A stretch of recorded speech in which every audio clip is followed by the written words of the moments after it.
We've got this supermarket inquiry going on at the moment. It's been a fiery one, Michael. I'm not sure if you caught up. We've been playing Brad Banducci. Get into a bit of, look, it might sound like semantics, the argument with the chair, Nick McKim. Brad Banducci wants to talk about return on investment. Return on equity is a preferred measure from Nick McKim. But we're diving into the weeds, but this is what we're trying to figure out, I guess. Supermarkets, are they making an unreasonable amount of money or not? And there's no definitive answer, but you've got to sort of try to compare it to other rates of return around the world. Yeah, you do. At a first step, as I've said, I think you want to work out what the returns to growers are and where the margins are along the profit chain. Given that we're getting into the weeds of this debate, as they have with petrol prices over the 1,000 inquiries into petrol pricing we've had over the last couple of decades, let's see where the margins are. Now, some of that's commercial in confidence, but I think it's fair to say that the growers seem to be receiving a very small proportion of the ultimate retail price for their hard labour. And so let's see where the profit margins are. Having said that, this clown show of McKim threatening to put Mr. Banducci in jail and threatening with contempt, what a preposterous piece of nonsense that was, seriously. And it's why the Greens should have no place in anything to do with business in this country. This was just a stunt by McKim, and shame on him. I mean, pretending that to be a senator of the Australian Parliament, that he's got a right to sort of threaten Mr. Banducci in this way, shame on him and shame on the Greens. I can't see it happening. Look, I'm always on the side of answering the question. Why even raise it, Tom?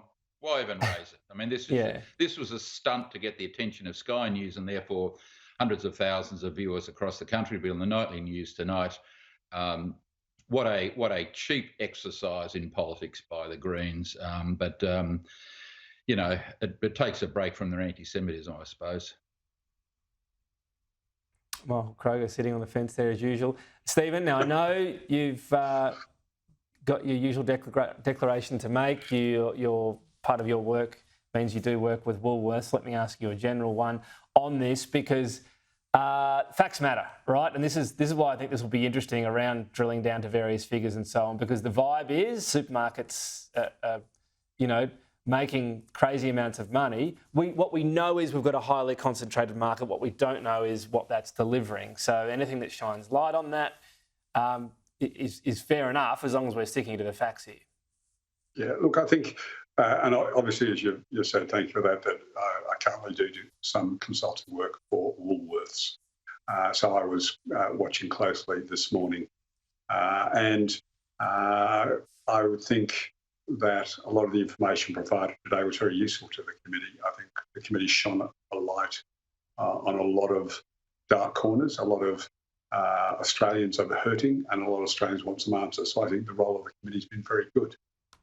One of the things that John Faulkner taught me in my 20 years in the Senate in my first year or two is there is a point where you do have to understand that the Senate actually has a limited amount of powers. And, when you want to go to call the bluff of witnesses, you need to understand that you are an emperor wearing no clothes.